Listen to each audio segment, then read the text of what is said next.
Right, so today I got a chance to fly the Pi 2. This is a successor to the Pi 1, which was kind of a super light mountain glider. The Pi 2 is a full-on normal glider. It's certified ENA in the normal weight range. In the extended weight range is ENB. It's got a normal speed bar system, 3 risers, standard layout. It's just super light.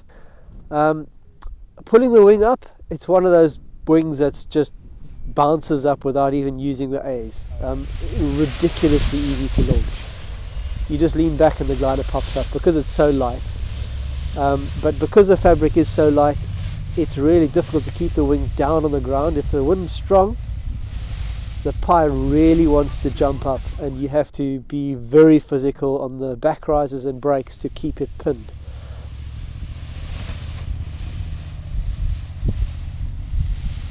Just floats up on its own by the looks of things. Try and see if you can get it down to the ground and make it drop back. Probably won't, being an ENA.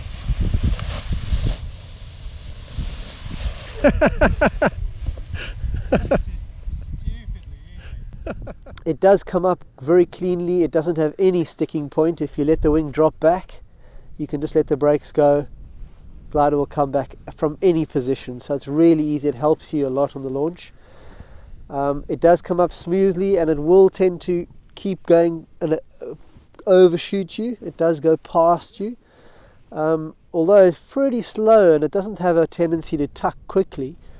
It does definitely extend in front of you, so you do need to hold the brakes down a little bit just to control that.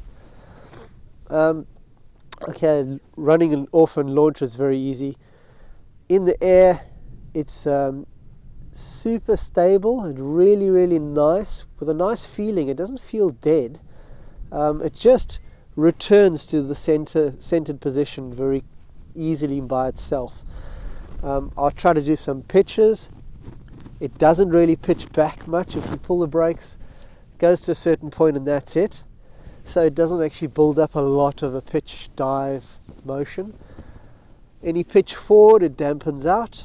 So I felt that it was very secure that way. It's sort of just pulling the brakes and letting it dive forward, pulling the brakes again. I couldn't really build up a lot of energy.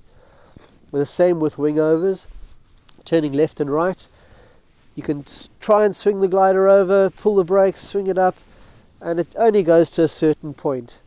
It's very stable in that it brings itself back to that level position automatically. So that's very good for rough conditions and for pilots that want a bit of reassurance from the wing. It certainly brings it back to level all the time. If you're trying to thermal the wing, it has that tendency that it wants to come back to level. So you have to weight shift in, and it responds well to the weight shift. As long as you're weight shifting in, you get a really nice turn. And because the wing is such a low aspect ratio, it gets a really tight turn while still being fairly flat. So you can actually hook inside everybody else in the thermal and outclimb them. It has a phenomenally good climb rate. I found that I was climbing easily with everybody else, and I was on an ENA, and I was, up against a normal stack mix of gliders. It performs brilliantly. I was very surprised with that. I thought it was going to be sort of mountain glider. That's not at all. It's a full-on paraglider. It works fantastically well. You can glide with everybody else. You can thermal with everybody else. And it's really nice to fly. It's easy in the air. It doesn't build up energy without being dead. It's a controlled, soft feeling in the air. The turn is quite soft. The brakes are soft in the beginning. Starts to give you a bit of a turn. Weight shift in and put a bit more brake in. Gets to about medium pressure. It's still not high pressure on the brakes. It's soft to medium. Really nice turn. Very balanced. And very easy to control. Then on the stall point, I pulled the brakes right down for the stall. It's one of those gliders that really resists stalling. I mean, I had the brakes right down at my seat board. It wasn't stalling. So fantastic for coming into slope land and top land, coming into tight landing areas. You can really hang on the brakes so that this slows right down. Speed bar works nicely. You don't lose a lot of glide, but it's limited in its travel and effect.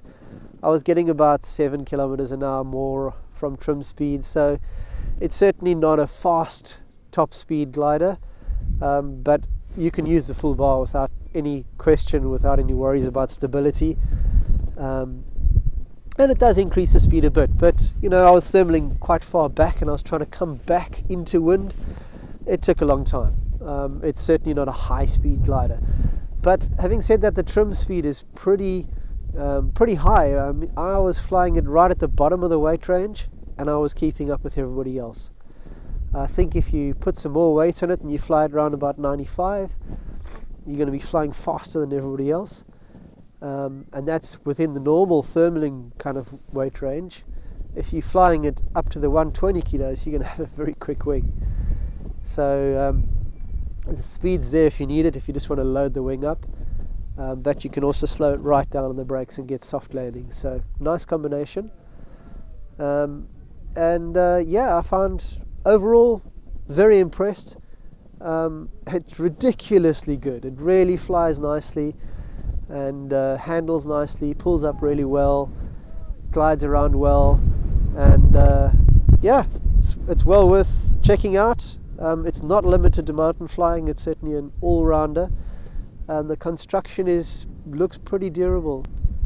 Lovely wing, simple, easy.